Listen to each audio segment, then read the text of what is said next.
¿Qué onda? ¿Qué onda? ¿Qué estás leyendo? Ah, la fórmula Salinas. ¿La fórmula Salinas? Sí, es ¿Vas a ser rico como el tío Richie? Si le echo ganas y abuso del poder, creo que sí lo puedo lograr. Nomás que... Pero ¿y si heredas una fortuna? Oye, no, pero este libro es de Mathieu Tourlier. Ah, sí, es un cuate. Pero pues, no es para que te hagas rico como él, es para ver... Es más fácil que te demanden a que te hagas rico. Sí. Ay, Chihuahua. Es más, invitamos a Mathieu Tourlier. Y a uno de los demandados de... ¿A Jorge Naredó? A Jorge. ¿Y ya llegaron? ¡Ya están! Ya están aquí, mira. Mathieu Tourlier y Jorge Gómez Naredo. ¿Qué? Puse adelante. Maestrísimo. Maestros. Venga. Bienvenidos a vernos. Pasen. Pasen el barrido, pasen el averno. Por favor. Sí, Pasen. sí. ¿Sí está aburrido? No barrido. No barrido. Oigan, pues bienvenidos al Averno. Qué bueno que pasaban por aquí y quisieron pasar a visitarnos, porque justamente esta semana Ricardo Salinas Pliego es un tema recurrente, lamentablemente, en este país, y esta semana otra vez lo volvió a hacer con esto que le hicieron a la ministra Línea Batres en la Suprema Corte, que no la dejaron participar supuestamente, no tenía derecho a voto, porque no era... Ni enterarse del asunto. Porque no era imparcial, por unos tweets que hace publicó hace 2014. 10, 11 años, ¿no? Y como bien dijo la presidenta Claudia Sheinbaum, ¿y qué acaso el ministro que tuvo durante un año guardada la sentencia o la resolución, ese sí actuó de forma imparcial? ¿Cómo vieron esta...? No, pero además la campaña que después le echaron encima. Ah, sí. Una campaña muy ofensiva, muy injusta. Y bueno, pues es parte de un modus operandi de un personaje. Bueno, no sé cómo ven. Sí, es terrible porque lo que sucedió, bueno, que me parece que la Suprema Corte se equivocó completamente por 10 tweets o 5 tweets de hace más de 10 años y la impide, ¿no?, para conocer del caso, pero además la reacción de Salinas Pliego celebrando esa decisión y mofándose de una ministra, pero al mismo tiempo mofándose de la autoridad judicial de la Suprema Corte de Justicia y además diciendo como que, miren, yo gané, yo tengo mucha influencia en la Suprema Corte, y además iniciando una campaña que es una campaña terrible, es contra una ministra, y la forma en cómo la mencionó, pues me parece que es típico ya de este personaje, que cada vez es más común, pero además mostrando también como, miren, yo soy muy poderoso, soy muy rico, estoy aquí, no me quita un tuit que sacó y donde sale tomando una bebida en un lugar así muy lujoso, no me quita la pena, yo gané y yo soy el que mando, ¿no? Entonces es como la imagen viva de estos personajes que se sentían dueños del país, se sentían dueños de México, se sentían que podían hacer todo, y me parece que Ricardo Salinas Pliego lo representa perfectamente. Oye, fíjate, hay una idea recurrente dentro de los grupos ultraderecha que dice que los ricos son ricos porque trabajan mucho y se lo merecen, ¿no? En cambio, los que son pobres, pues son pobres porque son flojos. Son pobres porque quieren. Sí. Que todo es por falta de voluntad, ¿no? Les falta voluntad. Huevones. Y Mathieu Tourlier ha escrito un libro muy interesante documentando de dónde viene realmente la riqueza de Ricardo Salinas Pliego y cómo se ha consolidado esa riqueza. ¿De veras tú crees que Ricardo Salinas Pliego es el ejemplo del empresario que por su propio esfuerzo ha llegado a hacer fortuna? Pues no por su esfuerzo, pero sí es un ejemplo de cómo hacerse rico en un país, ¿no? Que cómo empieza en general, pues heredando una riqueza, ¿no? Ah, bueno. La de su abuelo. Eso ya no es Salinas y Rocha.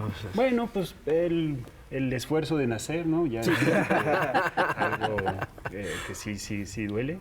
Entonces hereda Salinas y Rocha de su abuelo, bueno, de su papá, pero en realidad su papá nunca fue un gran gestor, sino su abuelo Hugo La Salinas. fortuna viene del abuelo.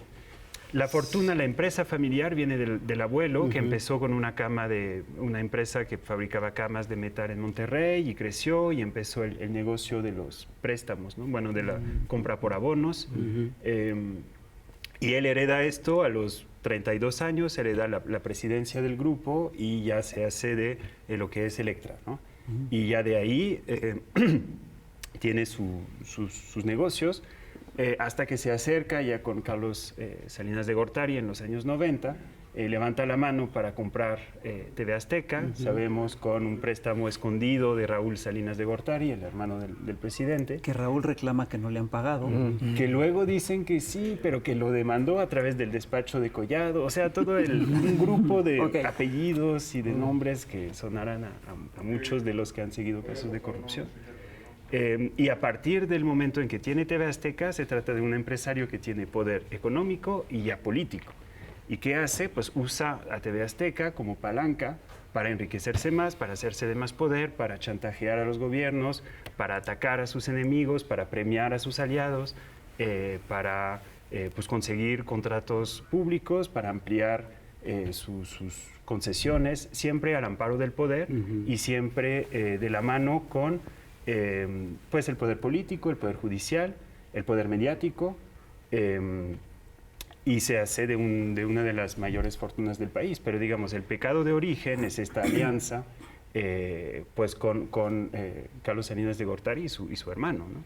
Y de ahí se vuelve, o sea, hay que recordar que en los años 90 la televisión pues, era un poder real muy importante, había más niños que veían televisión que iban a la escuela, ¿no? Entonces, bueno, pasaban más horas frente al televisor que en la escuela. Entonces, era un poder real y se creó un duopolio televisivo y a partir de ahí es cuando su poder pues creció de manera desmedida, ¿no? Ha hecho esa fortuna desmedida al amparo del poder político que ahora tanto critica, ¿no? Se la pasa descalificando a los que él llama gobernícolas y realmente ha vivido por ellos o ha hecho su fortuna. Sí, a partir Gracias al poder, a las relaciones pues, de connivencia con ellos. Sí, a partir de la relación con actores políticos, con personajes políticos, a partir también de actos de corrupción, de influencias en el sistema de justicia y a partir de su televisión, que es una televisión golpista. Hay que recordar, por ejemplo, el caso, pues uno de los más emblemáticos, cuando fue el asesinato de Paco Stanley. Cómo sale Ricardo Salinas Pliego sintiéndose con el derecho de decir, quiten a este gobernante, a Cuauhtémoc Cárdenas, que no hace las cosas bien y si no... Pero pues, además dice, ¿para qué pagamos impuestos? Si no paga impuestos. Esa es otra cosa que hay que subrayar. Parte importante de su fortuna viene del hecho de que paga impuestos. Es decir, si tú revisas la lista de Forbes, te vas a dar cuenta que hay países muy industrializados donde hay pocos millonarios en la lista de Forbes. Hay pocos millonarios porque pagan impuestos. Los impuestos sí sirven, al final de cuentas, para equiparar los ingresos de la población. Cuando alguien deja de pagar impuestos, está recibiendo un subsidio. Está, al final de cuentas, recibiendo un subsidio muy importante del Estado, ¿no? Sobre todo viendo de dónde vienen los créditos fiscales que tanto está peleando ahora, que suman más de 30,000 millones de pesos, ¿no? Se trata deriva del desmantelamiento de la aerolínea mexicana de aviación en el sexenio de Fox, en el que pues Gastón Azcárraga, que pues es el que desmanteló Mexicana de Aviación para beneficiar a Aeroméxico, vende a Ricardo Salinas Pliego las deudas fiscales de Mexicana de Aviación. Y él, por 600 millones de pesos, digamos, compra unas sociedades de papel en las que se les puso la deuda de una aerolínea enorme, la más importante de México, país, ¿no? Sí. Y él en los años siguientes se descontó a sus empresas de Grupo Electra las deudas de Mexicana de Aviación. O sea, reportó deudas que no eran suyas, que él compró, y se descontó miles de millones de pesos de impuestos con eso. Y cuando él se revisa, dice, pero a ver, tú no eres una aerolínea, tú eres una empresa que vende electrodomésticos a crédito, ¿no? Tú no puedes hacer esto. Y de ahí empieza, eso en el sexenio de Peña Nieto, el SAT se mete en el sexenio de Peña Nieto y de ahí empieza la batalla judicial que a la fecha sigue sin pagar todo esto. Pero digamos, viene de este caso emblemático que es el de Mexicana de Aviación, que dejó a miles de trabajadores pues sin liquidación, fue un gran escándalo a nivel laboral, ¿no? Entonces todo viene, siempre hay estas historias turbias en torno a la manera de hacer negocios de Ricardo Salinas Pliego, pero también de parte de la oligarquía de México, ¿no? Claro. Oigan, pero otra de las historias de Ricardo Salinas es que le encanta demandar a quien lo critica, señala, investiga, y de hecho por eso nace un poquito este libro, ¿no? Hay una demanda contra ti, una demanda contra Proceso, una demanda contra ti. Y próximamente, O sea, es como su modus operandi. Los aquí presentes que han sido Seguramente demandados nosotros por- seremos demandados después de este programa. Sí, de hecho por eso los invitamos. Nos sentimos muy ofendidos. Hemos excluidos. Necesitamos No nos asesoría. queremos quedar ¿Cuál es ese modus operandi? Bueno, pues de hecho en el libro agarré una serie de listas de demandas presentadas por él y por sus empresas, ¿no? Y son literal miles y miles y miles de demandas, tanto contra instituciones, contra el SAT, contra el IMSS, para evitar el pago de multas, etcétera, y a veces contra periodistas, a veces en su historia ha demandado a periodistas en el tema de Paco Stanley, en el tema del préstamo de Raúl Salinas, en los momentos en que él sufre crisis de reputación, y eso suele demandar.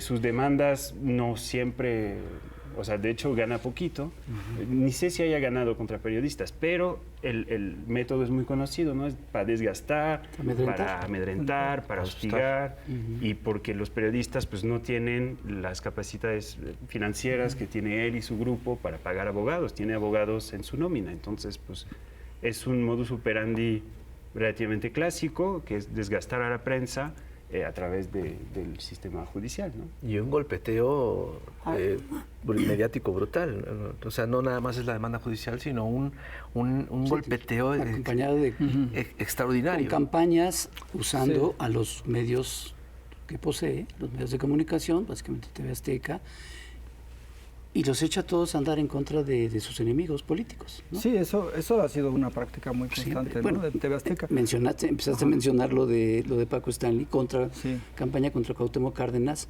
y contra su procurador, Sí, ¿no? Samuel del Villar. Gracias.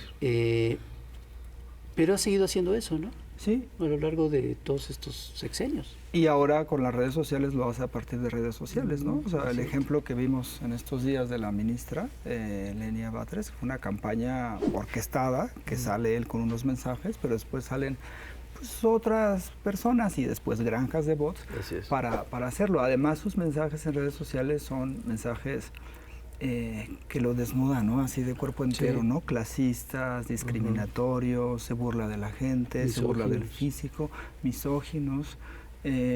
Con Citlali Hernández fue terrible, ¿no? Las campañas que ha hecho, homofóbicos también, muchos de esos mensajes.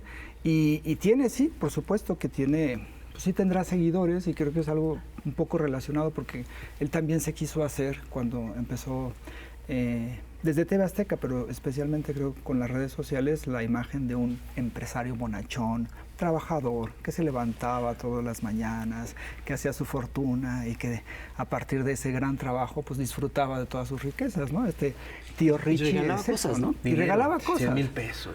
Venía a competir a la gente, Sí, ¿no? te voy a regalar así porque puedo y porque Juegos soy del buena hambre. gente.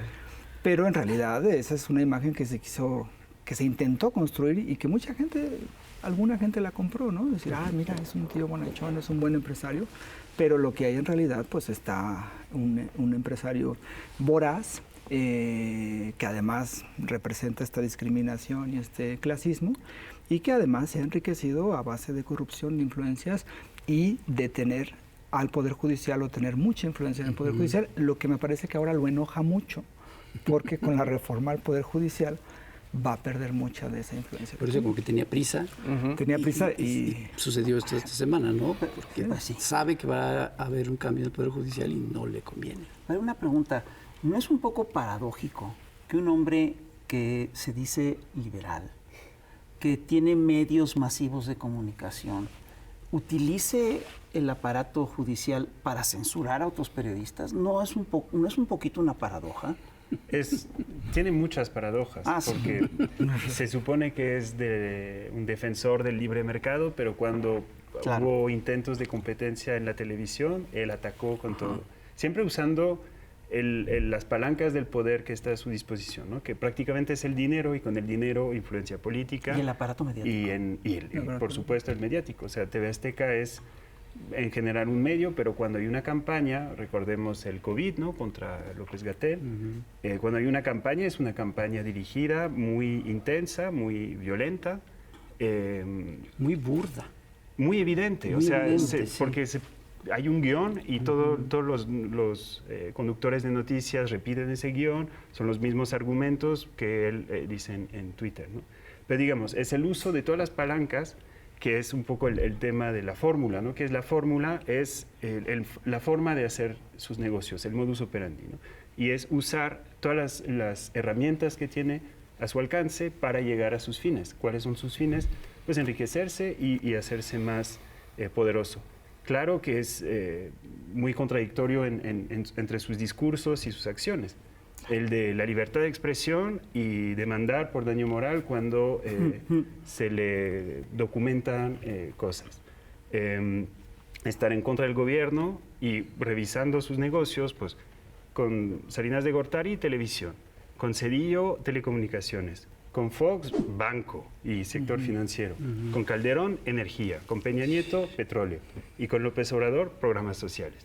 O sea, él ha hecho parte, la base de su fortuna es cobrar intereses vendiendo aparatos, ¿no?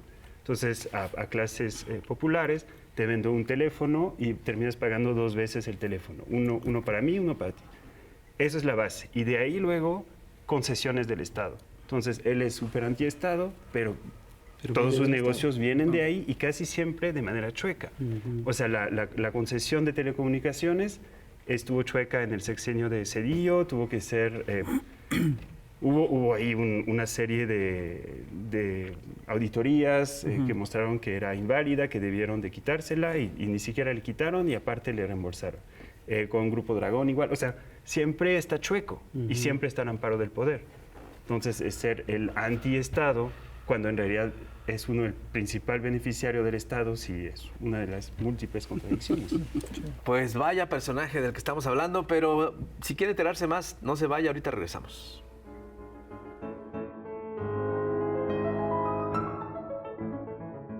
Y seguimos aquí en Chamuco TV platicando con Jorge Gómez Naredo, con Mathieu Tourlière, sobre pues un personaje muy notorio de la política y de los medios mexicanos, que es Ricardo Salinas Pliego.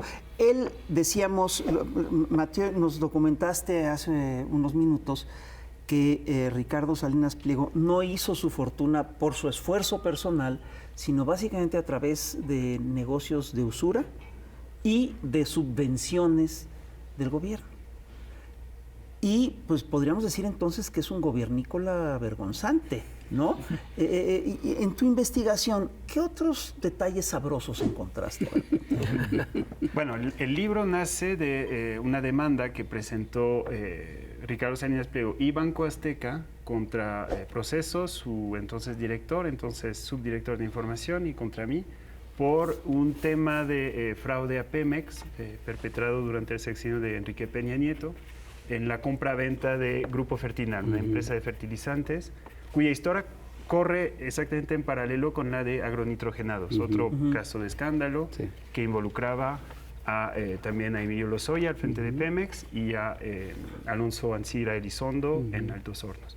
Pues esa historia tiene una vertiente paralela, que es la de Grupo Fertinal, en la que prácticamente con el mismo modus operandi, Pemex, que había privatizado la empresa nacional de fertilizantes en los años 90 durante el sexenio de Carlos Salinas, vuelve a comprar 30 años después las mismas empresas, no más que ya... pues, en el caso de agronitrogenados, chatarra, en el caso de Grupo Fertinal, quebradísima. Quebradísima con deudas a Banco Azteca y a otra empresa de Ricardo Salinas Pliego. Entonces, lo que hace Pemex al comprar la empresa no solo es pagar un sobreprecio, sino es pagarle a las empresas de Salinas Pliego todas las deudas de la empresa. Fue una transacción por 635 millones de dólares, casi 13,000 millones de pesos, y que con el paso del tiempo Pemex sigue pagando tanto el crédito como pues el problema estructural de la empresa, que es una empresa que pierde mucho dinero. Hace poco la Auditoría Superior documentó otras pérdidas. O sea, el negocio de fertilizantes ha sido una pérdida brutal para Pemex, ¿no? Entonces el libro documenta mucho todo el trasfondo de esta operación que motivó la demanda, porque un fraude a Pemex implica que las autoridades de Estados Unidos, como Pemex cotiza en Estados Unidos, las autoridades de Estados Unidos pueden intervenir y sancionar. Y hay un tema con Ricardo Salinas Pliego que es en los años 2000 hizo un fraude en Estados Unidos a través de una empresa que se llama Unifón. Un tema un poco complejo, con una deuda, etcétera, pero digamos, defraudó a los inversionistas minoritarios de TV Azteca y se compró a sí mismo a través del dinero de TV Azteca por el equivalente a $130 millones una deuda. Entonces, las autoridades de Estados Unidos lo atrapan, él firma un acuerdo con ellos, nomás que se compromete a nunca jamás volver a violar una ley financiera de Estados Unidos. Entonces, en el tema de Fertinal, se prenden las alarmas porque pues, está otra vez bajo la mirada de la justicia de Estados Unidos, que ya lo tiene en muy mal concepto. Hay un tema también en el libro que es bien interesante, no sé si recuerdan, cuando Ricardo Monreal pasó un texto de reforma así, para que el Banco de México comprara los dólares de los bancos, los dólares en efectivo que los bancos guardan en sus bóvedas, ¿no? Y era, pues, ¿de por qué o qué? Porque eso ponía el Banco de México en riesgo de entrar entre las entidades que lavan dinero, ¿no? Y pues uno se dio cuenta que en realidad era solo para beneficiar a Banco Azteca, que tiene, quién sabe por qué, muchos dólares en efectivo en sus bóvedas, ¿no? Entonces, el libro retrata la historia de cómo ha habido un juego con las autoridades de Estados Unidos para él enviar sus dólares en efectivo de México a Estados Unidos para que los pasen al sistema financiero. Y siempre las autoridades de Estados Unidos atrapan a los bancos que trabajan con él y le dicen, si sigues con él, te cerramos. Entonces, va con bancos chiquitos, en pueblitos, les manda decenas de millones de dólares hasta que las autoridades de Estados Unidos lo cierran. Y va ahí moviendo sus fichas hasta que salió hace poco que Grupo Salinas sobornó a un congresista de Estados Unidos para facilitar esa transacción, que es qué hacer con sus toneladas, porque literalmente en el libro son toneladas de dólares que envía a Estados Unidos para pues meterlas en el sistema financiero. Bueno, ese dinero posiblemente venga de las remesas, ¿no? Pues técnicamente es poco probable, porque las remesas, en general, uno en Estados Unidos da dólares y acá la recesora entrega en pesos. Claro. Él dice que cuando los paisanos llegan a México, llegan con muchos dólares y los gastan aquí. Y eso no es tan fácil. O sea, no es tan común, pues, porque excepto en el norte hay pocos lugares donde se puede pagar en dólares, ¿no? Sí. Claro. Entonces, pues ahí hay una duda sobre por qué tantos dólares en efectivo, ¿no? Oye, ¿y a cuánto asciende la deuda con el sistema? Pues está en 65,000, ¿no? 65,000 millones. Es que hay varias deudas, tiene varias deudas. Acumuladas. Ajá, tienes varias deudas acumuladas, pero son más de 60,000 millones de pesos. Lo cual si tiene que pagarlo, es un duro golpe también para su fortuna. O sea, no es una cosa menor, ¿no? de lo que debe. Y pues además está en varios problemas, como se ha mencionado acá, con muchas empresas. Y me parece también que, aunque tienen pues, Banco Azteca, ¿no? Electra, Total Play, Itálica, que acaba, por cierto, de inaugurar una fábrica Itálica en Jalisco, ¿no? Y salió así muy contento con el actual gobernador de Jalisco, que además pues es una zona, creo que de influencia de Salinas Pliego. Entonces, pues sí hay un problema en cuanto a los grandes negocios.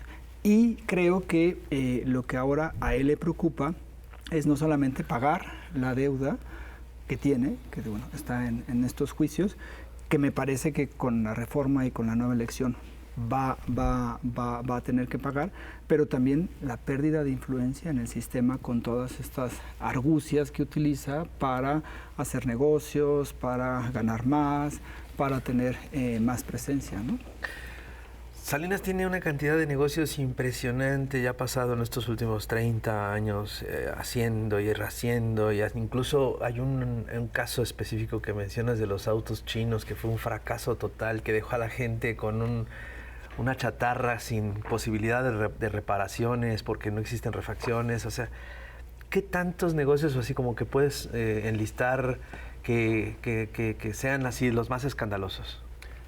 Hasta por el fútbol pasó, o sea, compró el Atlas o En algún momento tenía varios equipos al mismo tiempo. Entonces, qué rara competencia, ¿no? Otra vez, la idea de la competencia, según él, en el fútbol era poder tener varios equipos y no tener descensos. Entonces tú dices, ese es el concepto de negocios, ¿no? Yo entro en un sector y de aquí nadie me mueve y no me pongan multas y yo aquí estoy y entre mis amigos, ¿no? Bueno, están las grandes ramas, ¿no? Financiero, telecomunicaciones, medios, pero tiene la minería también. Así es. A través de sociedades offshore, a través de toda una red de sociedades en Luxemburgo, acá en México, pero nunca aparece su nombre hasta llegar al final de la cadena, que es Luxemburgo. Él explota varias minas en México, es un negocio que sigue ampliando.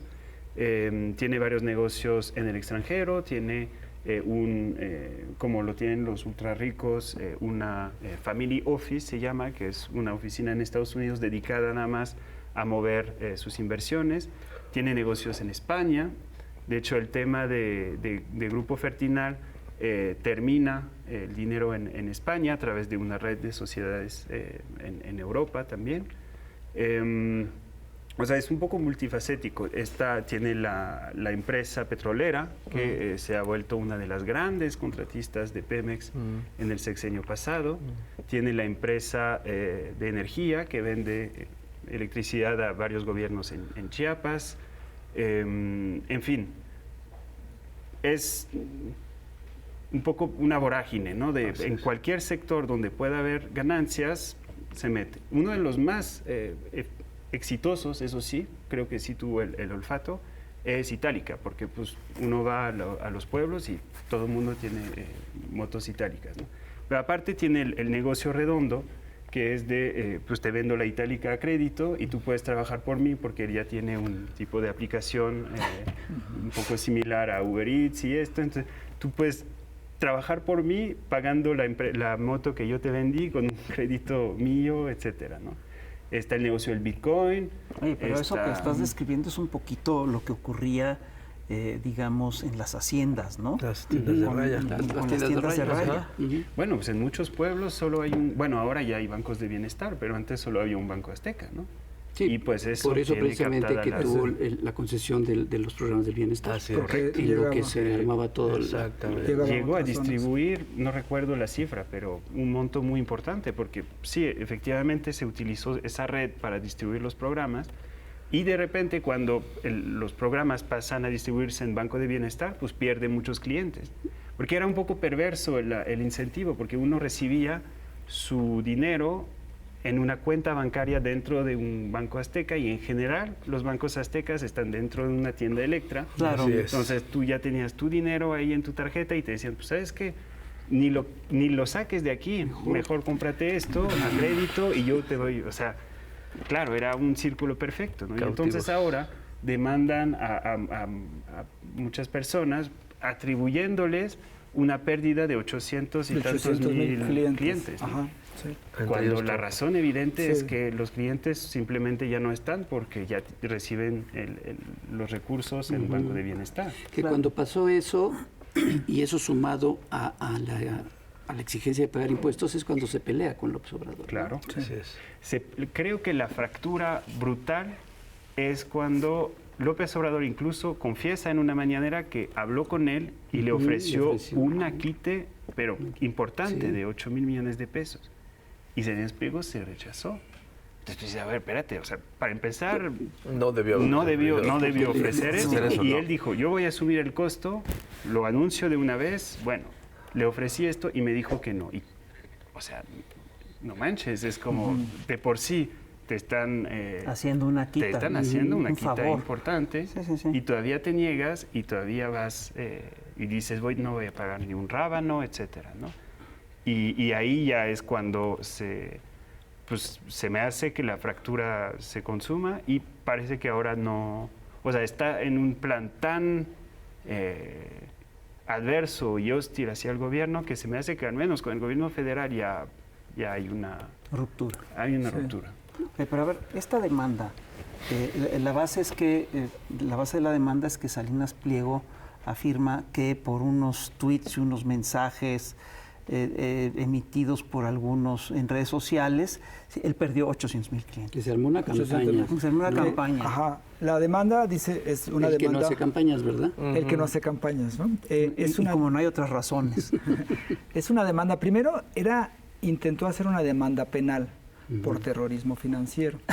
Entonces, ahí digamos, abarcaba a más personas, ¿no? Incluyéndote. Sí. Y lo que hizo fue que intentó que las plataformas, Facebook, Twitter y Google, abrieran los datos personales. No lo logró. Entonces, regresa y entabla una demanda civil, pero yo creo que contra los que tenía... En Jalisco. Dirección. En Jalisco, las dos son en Jalisco. Sí. Las dos demandas, precisamente en Jalisco, donde hace poquito fue a inaugurar una planta etálica y salió súper abrazado con el actual gobernador. Entonces, esta demanda civil, que la presenta en septiembre del año pasado, es contra 7 personas a las cuales acusa de que con mensajes en redes sociales y con una campaña que supuestamente nosotros orquestamos, hicimos que sus empresas tuvieran un daño moral y ese daño moral se transformó en un daño patrimonial muy amplio, que es la pérdida de más de 800,000 clientes. Además nos acusa de ¿Cuánto poder tienen ustedes? Sí, no, yo ya estoy pensando en alquilar ahí, imagínate, o sea, la influencia que tiene. No, conmigo fueron nada más 2 mensajes, entonces. O sea, se mandaste 2 tweets y lo... Ajá. y que- No, A la quiebra. Pero Cientos de además, clientes. en esos 2 mensajes no menciona Banco Azteca, porque la parte demandante es Banco Azteca. Entonces, imagínate la fuerza. Pues está grueso, ¿eh? Pero entonces nos acusa de eso, nos acusa de que perdió el prestigio, de que perdió esta cantidad Esa es buena. de clientes, pero nos acusa de un acto del futuro. Pues, es decir, acusa que nosotros con las campañas y con los mensajes, lo que hicimos es que impedimos que futuros clientes de Banco Azteca fueran clientes de Banco Azteca. O sea, está pensando en el futuro y eso es una parte que nos acusa. Nos pide que le demos una indemnización, que paguemos todo lo que perdió en esta campaña de desprestigio que hicimos, que paguemos sus abogados, que nos disculpemos, que la sentencia que el juez va a dar a su favor sea publicada en nuestras redes sociales, en fin, nos pide un montón de cosas, ¿no?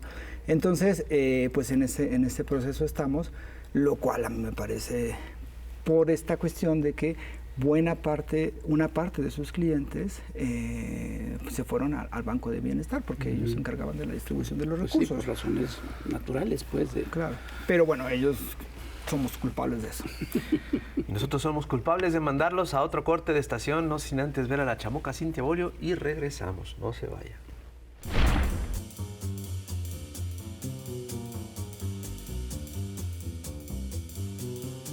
Querido electorado, saludos con aguas de marzo, para hidratarnos bien en esta bella y morada primavera y para brindar por la muy sorora colectividad de las mujeres, quienes recientemente han tomado las calles como cada año en reivindicación de los derechos de todas y en denuncia del horror patriarcal que actúa reaccionario frente a nuestro avance, fruto del pensamiento feminista y de izquierda, tal cual lo destacó la gran Rosa Luxemburgo. Siglo a siglo, vamos lentas pero seguras en la compleja lucha por la igualdad y la vida digna. Este 8 de marzo ha sido el primero en la historia de México que conmemoramos con nuestra primera presidenta, con A, 10 gobernadoras y más mujeres en puestos claves del poder, en los gabinetes y las legislaturas, siendo resultado del trabajo de generaciones de mexicanas. Desde luego, este año la manifestación del 8M ha vuelto a alborotar al macherío, que por un lado exige que el 9M sea el Día Internacional del Lavado de Paredes, pero por el otro no deja de mear esas paredes, escupir por todos lados y cometer 10 feminicidios al día. Gobiérnense, señoros. Frente a las demandas de las mujeres, la derecha ha actuado de acuerdo a sus añejas tradiciones, oponiéndose, y como quien no quiere la cosa, otorgando cancha a la ultraderecha y su agenda también misógina, pero más retardataria. Vivas para servir, libres para servir y felices de servir. ¿Cuál es la oferta de la derecha y sus ultras para nosotras? 2 ejemplos. El arrebato de derechos fundamentales, tipo el derecho al aborto, y el menoscabo del Estado laico en aras de un pensamiento religioso, mágico y musical único, al estilo de su admirado Trump. Pues miren, jaja. El 8M se repitieron los pendientes expresados en la iconoclasia de la Marcha de las Mujeres, mitad de la humanidad y mitad del pueblo mexicano.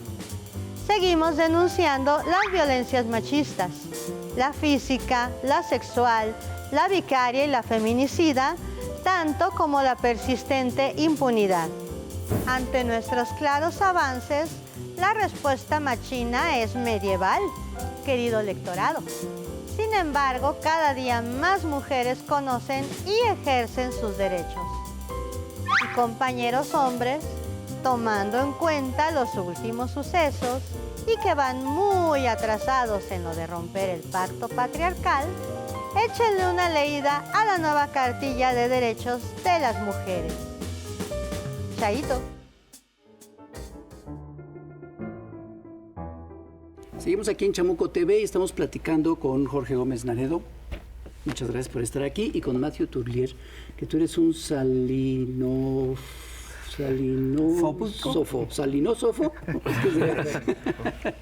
Con este libro, Salinólogo. Claro, con este libro que dices que te tomó 4 años trabajar en él. 4, sí. Desde la demanda, prácticamente de la demanda, el exdirector de proceso me dijo, ¿sabes qué nos quiere acallar? Pues tú síguele investigando sí. y publicamos. ¿Y cómo está tu estómago? ¿Bien? Todo bien, todo bien. Y hace un momento nos decías toda esta fortuna que tiene este señor y todos los negocios que tiene. Y aparte ahora parece que quiere ser presidente de México. Siguiendo los ejemplos de Trump y de Milei, ahora él quiere ser presidente de México. ¿Creen que tenga alguna oportunidad para ello? Pues yo no creo que la gente en México acepte a un personaje como tal. Yo creo siguiendo la ola de la ultraderecha, se monta en ella. Ultraderecha empresarial. Sí, yo creo que sí tenía o sí tiene o en algún momento ha tenido las intenciones, incluso lo ha manejado y por ahí a veces juega con ello. Creo que se estaba tratando, porque era una campaña específica, ¿no? Para el tío Richie, la campaña del tío Richie. Además hay ejemplos de dueños de medios de comunicación que entran directamente en la palestra para ser presidentes o ministros, Berlusconi en Italia, en fin. Pero me parece que en este momento, aunque tiene un gran poder económico, tiene un gran poder mediático, tiene influencia en el poder judicial, tiene influencia política, me parece que ha radicalizado mucho de sus discursos y la gente también creo que ha entendido muy bien que se deben de pagar impuestos y no ve bien a un personaje que no paga impuestos, a un personaje que entabla juicios para no contribuir al desarrollo del país o a las instituciones, y creo que en ese sentido no tiene, a mi modo de ver, las posibilidades. Además, la televisión, que yo creo que en los años 80, 90 tenía una gran influencia en la parte electoral, en la opinión pública, ahora ha perdido mucha fuerza, ¿no? Tan es así que creo que pues ya, aunque se sigue teniendo impacto, pero los noticieros de la noche de TV Azteca o tal cosa, ya no tienen ese impacto. Entonces, realizar una campaña mediáticamente sería complicado, y tampoco creo que él logre establecer acuerdos con los propios partidos políticos para una postulación, ¿no? Pero sí juega con eso, ¿no? Porque más Milei entra en una sociedad donde la mayoría de la gente está ya harta de los políticos, que están muy desprestigiados. Acá es una sociedad donde el 85% de la gente apoya. Y además él se pelea con ese gobierno, exacto, que apoya el 85% de la población. Pero sí se ve muy activo apoyando, trayendo a gente de Vox desde España y a una... Ajá. Él tiene, es decir, gente cercana a Salinas Pliego, entre otros Sergio Sarmiento, tienen vínculos muy fuertes con la Red Atlas, ¿no? Es decir, ¿cuáles son los vínculos? Entra dentro del espectro de la ultraderecha global. ¿Qué información tenemos al respecto? Bueno, tenemos el patrocinio a la Red Atlas, pero también tenemos las participaciones ya casi tiro por viaje en las convenciones conservadoras, ¿no? De acción política, que es pues el desfile de los actores de esa ultraderecha,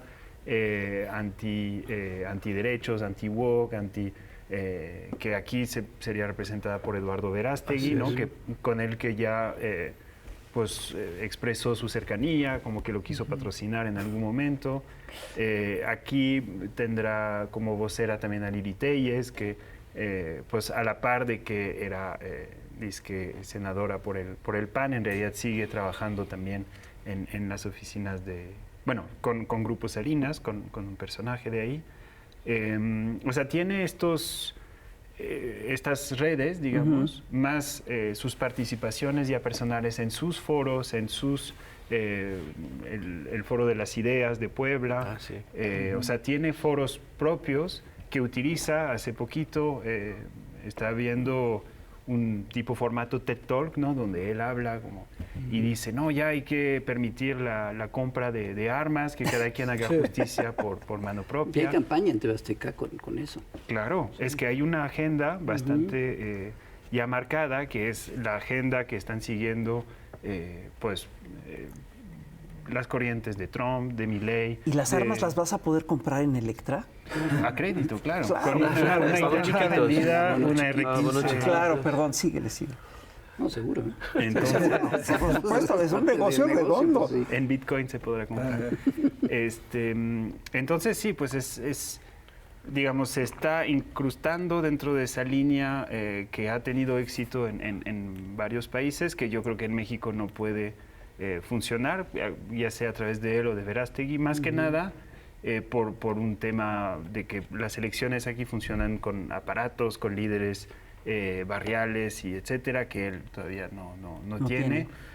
Y yo creo, en efecto, que juega más con la idea, le encanta que le pregunten, ¿quieres ser presidente? No, nunca quise, porque aparte sería demasiado fácil para mí ganar, etcétera. O sea, hay un tema más que nada de ego ahí, un narcisismo ya desatado en las redes sociales, pero parece que no es tan serio esto. Lo que sí es que está manejando esta agenda. El otro día estaba publicando en Twitter ya la palabra batalla cultural, ¿no? Ya que es esa agenda de la ultraderecha de ganar, que retomaron a Gramsci al revés, ¿no? De que ya hay que librar la batalla cultural en todas las trincheras para un proyecto social y político a largo plazo que es antiderechos, y libre mercado, y bueno, libre mercado vimos cómo, ¿no? Un libre mercado, pero solo para los demás. Eso es lo que decía López Obrador, la libertad de la zorra en el gallinero. Así es. Oigan, pero como un personaje así, hace rato mencionabas misógino, machista, clasista, muy ofensivo, ¿por qué tiene impacto y sí influencia en un sector, aunque no sea muy grande, pero lo tiene? ¿Cómo puede tener simpatía? Sí, exacto. ¿Cómo puede tener simpatía a alguien que representa lo más miserable de un ser humano? Bueno, hay una parte que creo que de esas simpatías también hay bots, ¿no? O sea, está inflado en muchos sentidos. Pero hay gente que simpatiza. Y creo que él explota esto, ¿no? Esta idea de quien se levanta temprano, trabaja todos los días y hace bien su trabajo, puede llegar a ser rico. El leche Galea. Es algo a veces contradictorio porque también muestra en sus redes sociales una riqueza pues ofensiva, ¿no? Estos viajes que hace por los océanos en su yate, que son uno de los yates más caros del mundo, en los campos de golf, miren cómo estoy preocupado por ustedes y tomando una bebida, en fin. Entonces es como contradictorio porque hay como una cuestión de yo quiero ser como él o yo puedo ser como él en esta idea de ciertos sectores. Si le echo ganas, puedo llegar a ser como... Si le echo ganas y heredo una fortuna y me apoya el gobierno y consigo subvenciones y entro en lógicas de usura, bueno, ahí sí. Puede ser. Pero al mismo tiempo es muy agresivo porque al final hay quienes atacan, ¿no? Que son a los gobiernícolas, a la gente que está que tiene simpatía por Morena, pues muchos y a muchos sectores que agrede con su clasismo, con su racismo, en realidad son sus principales clientes de Electra, de Banco Azteca, de Itálica, ¿no? Entonces es una contradicción, ¿no? En donde, por un lado, este personaje que está en contra, que odia, porque yo creo que sí hay un odio hacia esos sectores, al mismo tiempo los explota. Y de repente da algún tipo de beneficio, ¿no? Mira, voy a ir a ayudar, les voy a rifar esto, les voy a dar 100,000 pesos, ¿no? Y entonces eso crea una estrategia también mediática en redes sociales y por lo tanto pues ha logrado tener. Pero creo que esa imagen de tío Richie, buena gente, que se empezó a crear, pero buena gente. Ya, o sea, sí, eso es lo que intentaron ellos crear, un tío Richie buena gente, pero ahora ya está desatado, ¿no? Y entonces cada vez es más él, cada vez representa más a esta oligarquía que yo creo que durante muchos años se sintió dueña de este país y que en este caso está como en contra de que ya no pueda tener esa influencia, ¿no? Entonces, sí es o sea, yo creo que sí hay como una intención mediática, una campaña que le hicieron, pero que esa campaña se ha ido desmoronando por todo lo que ha sucedido en los últimos 6, 7 años. Lo que se dice científicamente, medirle el agua a los camotes, ¿no? Habría que recordar un tuit que recuerdo, un usuario de redes sociales que le atacó y él le contestó diciendo: estoy seguro que el día que mueras, tu familia pedirá un préstamo a Banco Azteca para pagar tu ataúd, ¿no? ¡Wow! Y tú dices, wow, o sea un poco lo que... ¿Qué puede haber más miserable que eso? Sí. Pues es como desatado, es ese insulto tremendo, clasista y aporofóbico. Una ofensa ya. Pero que funciona porque es el discurso anti-establishment, ¿no? Como si él no fuera el establishment, como vimos todas las concesiones, pero de que yo soy afuera del Estado porque el Estado pagamos impuestos y no se ve reflejado en nada y hay que hacer justicia por mano propia, con milicias, o sea, y hay que reducir el Estado a su estricto mínimo y lo demás privatizar. Porque no funcionan las cosas y en efecto uno ve, pues sí, hay deficiencias en los sistemas públicos, entonces pues él agarra de este discurso y está viendo el método Trump, ¿no? De rebasar todos los límites y ver que en realidad no hay sanción a eso, no hay una sanción social, o sea, Trump es un violador y está ahí de presidente, ¿no? Es un delincuente. Un delincuente convicto. Convicto. Presidente, entonces, y Milei es un sociópata y presidente también, entonces pues en realidad no hay tanto castigo, las redes sociales fomentan esos comportamientos que parecen pues patológicos, ¿no? Y aún así pues continúan, entonces yo creo que ya su personaje del tío Rich está para quedarse porque tiene su nicho, tiene sus seguidores y de ahí pues no hay castigo, dices. Entonces, ¿qué va a pasar? ¿Va a pagar impuestos finalmente? ¿Va a haber alguna tendría sanción? que. Él ha perdido todos los recursos legales, los ha perdido desde hace años. Lo que él hace es encontrar trucos legales para aplazar. Pero o sea, ha llegado al punto de invocar la Convención Interamericana de Derechos Humanos para Grupo Electra. Y ahí, o sea, la justicia dijo, no, a ver, espérate, derechos humanos son para humanos, no para empresas. No para empresas. Y aparte no es un derecho humano el no pagar impuestos, o sea, pero es un recurso. Lo de Lenia Batres, antes lo había hecho con otra ministra. Son prácticas dilatorias, es para ganar tiempo y meter muchos recursos para llegar a no pagar. Pero se mete con Estados Unidos y en Estados Unidos no es tan fácil meter tricuñelas o chicanadas legales. Bueno, en Estados Unidos tiene una demanda muy importante contra TV Azteca por $640 millones y esa sí la está viendo más complicada porque... pues en efecto, y aparte es otra vez una contradicción, ¿no? Porque dice, son fondos buitres que han comprado la deuda y que me quieren cobrar a la mala, ¿no? Y tú, pues, perdón, es un poco tu negocio desde hace 30 años. El ¿no? buitre, o sea, hablando de orejas. El de pues, comprar deudas y irlas a cobrar con despachos de cobradores que tienen prácticas de hostigamiento, etcétera, ¿no? Fíjate, lo que acabas de decir, que de repente entre sus argumentos legales está el plantear que un banco, por ejemplo, tiene derechos humanos, ¿no? Eso también está en la demanda. Sí, pues el Banco Azteca dice que es daño moral, ¿no? El daño moral generalmente es a personas, pero ahora es el banco como tal, ¿no? Los bancos dañaste moralmente a una institución. Cañón. Pero además eso es terrible porque entonces ya uno no puede criticar a ninguna empresa, uno no puede criticar a una compañía telefónica, uno no puede a una cablera. Es que incluso aunque hubieran realmente hecho una campaña, aunque hubieran orquestado una campaña en redes sociales, que no ocurrió, pero si se hubiera hecho, el problema es que los ciudadanos pueden organizarse para hacer una campaña en contra de lo que... concediendo sin aceptar. Exacto, sí, ¿no? Exacto. Sí, entonces es como terrible, ¿no? Que no puedas criticar a una empresa. Es ¿no? absurdo. Es algo que se hace y además en redes sociales se hace muchísimo más. Además es por interés social. Claro. Oigan, hay un tema que es polémico porque toca fibras sensibles sobre la libertad de expresión, pero el uso del espacio radioeléctrico de la nación concedido a un particular. A un particular que extorsiona a través de esta señal. ¿No sería importante poner en la mesa un cambio de configuración en este sentido? O sea, Bueno, las concesiones se revisan y se otorgan por cierto tiempo.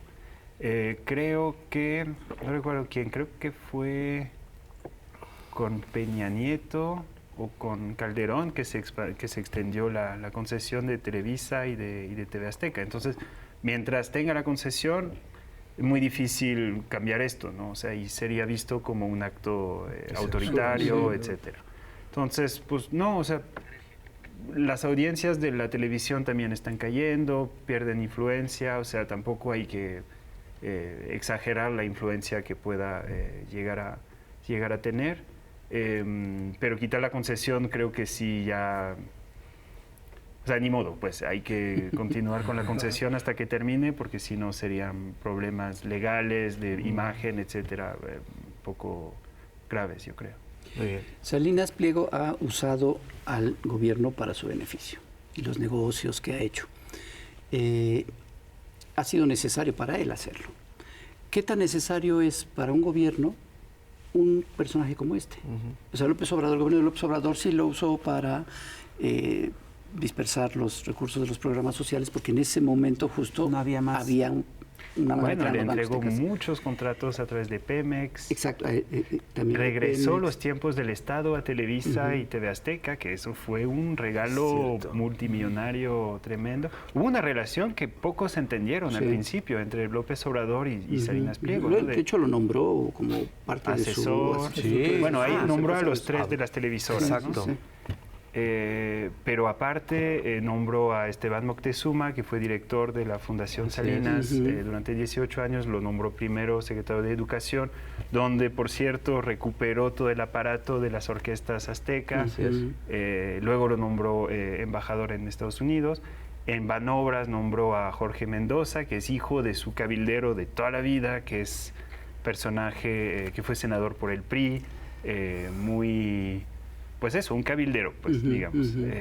O sea, sí llegó a tener mucha influencia. Lili Telles al principio entró por Morena, ¿no?